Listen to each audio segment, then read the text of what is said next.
But we don't realize how much of a delay we put on where God intended us to be.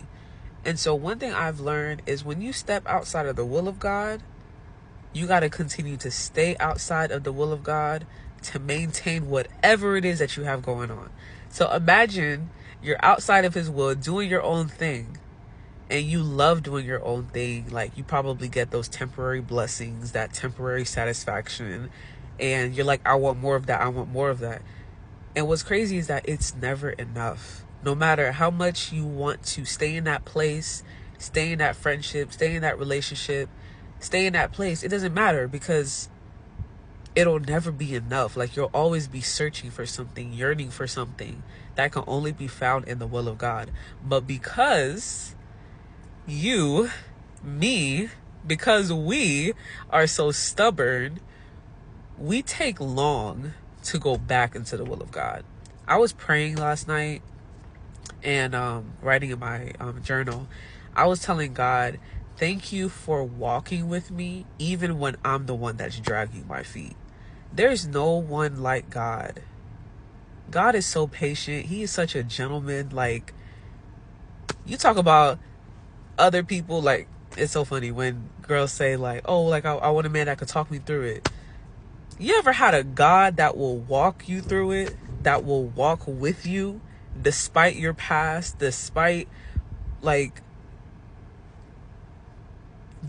fact, like, he will literally walk with you. He will continue to talk to you even if you're ignoring him. He will always find ways to tug on your heart so that you are reminded of his love, and then you have that comfort, that safe space to know that I can always come back to my Father. God is so good, okay? And I say all that to say, if you're like me and you're stubborn, stop playing. Let it go. I'm still learning to let go. I'm still learning to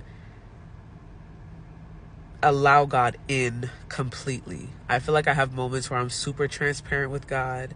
I have moments where I partially surrender, partially let go, but partially obey. But it doesn't mean that I'm fully doing it, so it doesn't really count, But just stop playing. Surrender. It's easier to surrender than it is to not surrender. Like, once you surrender, all God needs is your yes. Once you say yes and you decide, you know what, I'm going to be committed to this journey of surrendering to God daily, he will continue to mold you, shape you, refine you. And yes, the process is uncomfortable, because one thing about God, when he shows you yourself in the mirror, oh Lord, it is the most uncomfortable thing ever, but it's necessary. And when you face the man in the mirror, when you allow God to show you who you are, not just with how he sees you, but who you are for real, it allows you to have a different perspective on what you should be doing moving forward, how you should be living moving forward. So I encourage you, wherever you are in your walk with God, if you know God is calling you to a fast, go ahead and fast. If you know that God is calling you to be in a season of consecration where you're in your word, you're praying, you are being more intentional of walking in your purpose, walking in your calling, go ahead and do it. Because you trying to withhold, you trying to be who everybody else is trying to be, you trying to do what TikTok is telling you to do, like, it's not gonna work. It's not gonna work.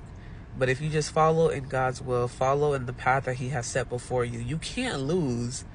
We serve a God that is sovereign. He's already won.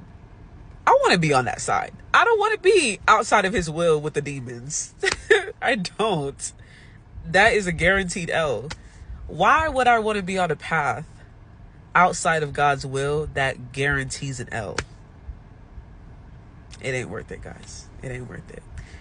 I'm saying this and I'm going to rewatch it for myself because I need it. I need that message. So yeah, God bless. Don't be stubborn. You are loved. Have a great day.